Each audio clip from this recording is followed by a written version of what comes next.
Praise the Lord. இன்றைக்கு உங்களுடைய வாழ்க்கையில ரொம்ப சோர்ந்து போயிருக்கிறீங்க. சில சூழ்நிலைகள், சில பிரச்சனைகள் உங்களை சோர்வடைய செஞ்சிருக்கு, அப்படிதானே? சில நாட்களாக உங்களால ஜெபிக்க முடியல, உங்களால வேத வசனங்களை வாசிக்க முடியல. காரணம், நீங்க சோர்ந்து போயிருக்கிறீங்க. உங்களுடைய ஆவிக்குரிய வாழ்க்கையிலையும் நீங்க சோர்ந்து போயிருக்கிறீங்க. உங்களுடைய பர்சனல் லைஃப்லயும் சில பிரச்சனைகள் நிமித்தம், சில காரியங்கள் நிமித்தம் நீங்க சோர்ந்து போயிருக்கிறீங்க. இன்றைக்கு ஏசப்பா அவருடைய வார்த்தையின் மூலமாக உங்களை உயிர்ப்பிக்க போகிறார். இன்றைய பலப்படுத்தும் வார்த்தை சங்கீதம் 119வது அதிகாரம் 159வது வசனம். Psalm chapter 119 verse 159. கர்த்தாவே, உமது கிருபையின்படி என்னை உயிர்ப்பியும். Revive me, O Lord, according to your loving kindness. ஹல்லேலூயா. இந்த நாள்ல நீங்க தேவனிடத்துல ஜெபம் பண்ணுங்க. கர்த்தாவே, என்னை உயிர்ப்பீங்க சுவாமி. ஆண்டவரே சப்பா, நான் நிறைய நாட்கள் நான் சோர்ந்து போய் தகப்பனே சப்பா, எந்த காரியங்களையும் செய்ய பலனே இல்லாதது போல நான் வாழ்ந்து கொண்டு இருக்கிறேன். அநேக நாட்கள் நான் கவலையோட தான் நான் இருக்கிறேன். ஆண்டவரே, என்னை நீங்க உயிர்ப்பீங்க சுவாமின்னு சொல்லி நீங்க இந்த நாள்ல நீங்க ஜெபம் பண்ணீங்க அப்படின்னா நிச்சயம் ஏசப்பா உங்களை உயிர்ப்பிக்க போகிறார். உங்க வாழ்க்கையில மரித்து போனது போல இருக்கிற எல்லா காரியங்களையும் அவருடைய கிருபையின் நிமித்தம், அவருடைய இரக்கத்தின் நிமித்தம் மீண்டும் உயிர்ப்பிக்கப்படும். ஏசப்பா எல்லாவற்றையும் மாற்ற போகிறார். ஹல்லேலூயா.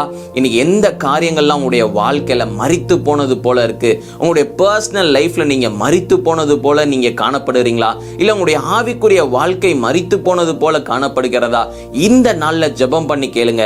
ஏசப்பா, என்னுடைய ஆவிக்குரிய வாழ்க்கையை உயிர்ப்பீங்கப்பா. என்னுடைய பர்சனல் லைஃப் ஆண்டவரே ஏசப்பா நீங்க உயிர்ப்பீங்கப்பா. ஆண்டவரே ஏசப்பா நீங்க உயிர்ப்பிக்க பண்ணுங்க. ஆண்டவரே ஏசப்பா நீங்க தகப்பனே ஏசப்பா ஒரு அற்புதத்தை செய்யுங்கன்னு சொல்லி நீங்க விண்ணப்பத்தோட நீங்க ஜெபம் பண்ணுங்க. ஏசப்பா உங்களை உயிர்ப்பிக்க போகிறார்.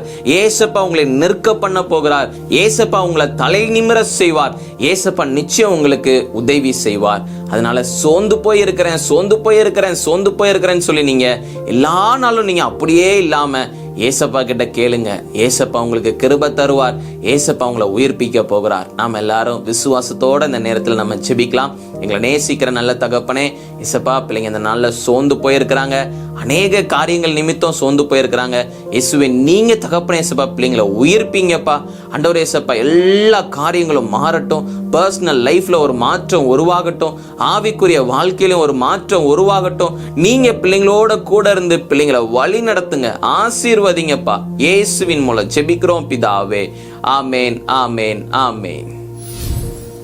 உங்க மரித்து போனது போல இருந்த வாழ்க்கை எல்லாமே மாறி போயிற்று. ஏசப்பா எல்லாவற்றையும் மாற்றி விட்டார். இனி நீங்க சந்தோஷமாக இருங்க. இனி உங்களுடைய பர்சனல் லைஃப்ல இனி நீங்க சோர்ந்து போக மாட்டீங்க. ஆவிக்குரிய சோர்வு இனி இருக்காது. இயேசு உங்களோட கூட இருக்கிறார். பரிசுத்த ஆவியானவர் உங்களோட கூட இருக்கிறார். அவர் உங்களை பலப்படுத்துவார். அவர் உங்களை வழி நடத்துவார். God bless you. Have a joyful day.